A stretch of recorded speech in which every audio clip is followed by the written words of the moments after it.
নমস্কাৰ ফেচবুক লাইভৰ এই অনুষ্ঠানলৈ মই আপোনালোক সকলোকে আমন্ত্ৰণ কৰিছোঁ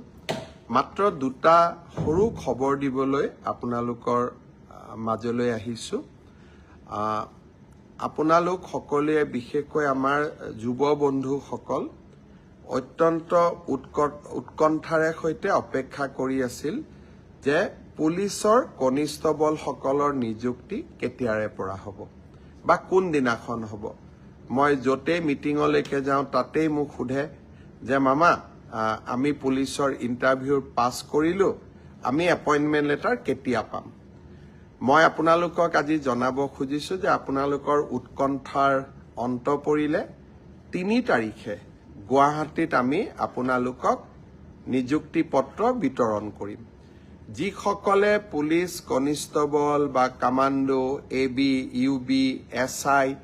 যিসকলে পৰীক্ষাত উত্তীৰ্ণ হৈছিলে সকলোকে আমি 3 তাৰিখে নিযুক্তি পত্ৰ দিম আপোনালোক নিযুক্তি পত্ৰ লবলৈ গুৱাহাটীলৈ আহিব লগত দেউতা মা বা মাৰ এজনক লৈ আহিব কাৰণ আপোনালোকৰ এই সাফল্যৰ দিনটোত লগত দেউতা বা মাক আপোনালোকে লৈ আহিলে তেওঁলোকেও ভাল পাব আৰু আপোনালোকেও আনন্দ অনুভৱ কৰিব মই সকলো মোৰ অতি মৰমৰ ভাগিনসকলক যিসকলে পৰীক্ষাত পাছ কৰিছে সকলোকে নহয় যিসকলে পৰীক্ষাত উত্তীৰ্ণ হ'ল তেওঁলোকক নিযুক্তি পত্ৰ লবলৈ মই 3 তাৰিখে আকৌ এবাৰ নিমন্ত্ৰণ জনালো এতিয়া সকলোৱে ভাবিব যে মই এডিআৰিত পৰীক্ষাত পাছ কৰি আছো মই হেলথত পাছ কৰিছো এগ্ৰিকালচাৰত মই পাছ কৰি আছো আমাৰ নিযুক্তি পত্ৰ কেতিয়া পাম মই এনেকৈ আপোনালোকক যেতিয়াই আমি সাজু হৈ যাওঁ মই এনেকৈ আপোনালোকক খবৰ দি থাকিম আপোনালোক ধৈৰ্যৰে সৈতে অকণমান আমাক সময় দিয়ক ধৈৰ্যৰে সৈতে আপোনালোকে অপেক্ষা কৰক আৰু এটা খবৰ দিব খুজিছো ইতিমধ্যে আমাৰ মেট্ৰিক পৰীক্ষাৰ দিন ঘোষণা কৰা হৈছে আমি এটা আঁচনি আপোনালোকৰ বাবে আগবঢ়াই দিছিলো যাতে মেট্ৰিক পৰীক্ষাৰ যিসকলে মেট্ৰিক পৰীক্ষাৰ সন্মুখীন হ'ব তেওঁলোকে যাতে কিতাপ এখন কিনিব পাৰে পেন এটা কিনিব পাৰে কলম এটা কিনিব পাৰে গাখীৰ এগিলাচ খাব পাৰে অলপমান নোটৰ বহি এখনো কিনিব পাৰে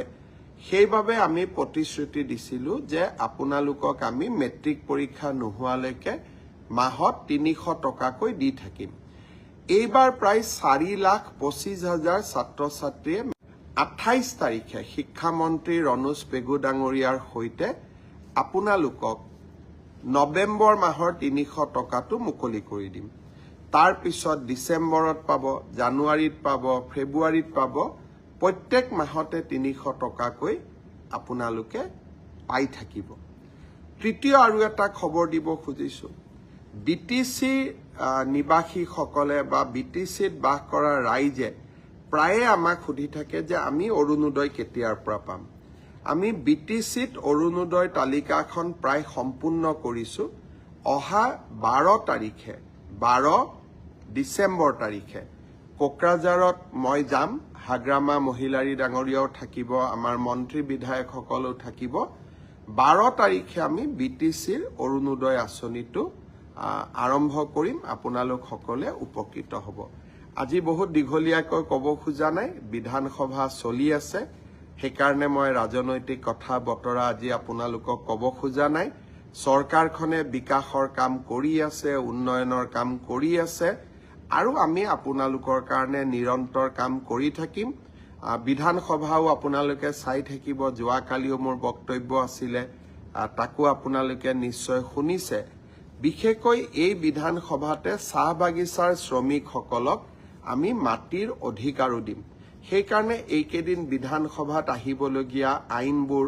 আপোনালোকে মিডিয়াৰ জৰিয়তে সোশ্যাল মিডিয়াৰ জৰিয়তে মোৰ ফেসবুক মোৰ টুইটাৰ মোৰ ইনষ্টাৰ জৰিয়তে আপোনালোকে চাই থাকিব পুনৰ এবাৰ 3টা খবৰ দিলো পুলিচৰ চাকৰি 3 তাৰিখে এপইন্টমেন্ট লেটাৰ দিম 28 তাৰিখতে মেট্ৰিকৰ কেণ্ডিডেটসকলে মাহত 300 টকাকৈ পাব আৰু 12 ডিচেম্বৰৰ পৰা BTC-বাসী ৰাইজে অৰুণোদয় পোৱা আৰম্ভ কৰিব। আকৌ এবাৰ আপোনালোকক ধন্যবাদ জনালো মোৰ লগত সংলগ্ন হোৱাৰ বাবে। বহুত বহুত ধন্যবাদ। শুভৰাত্ৰি।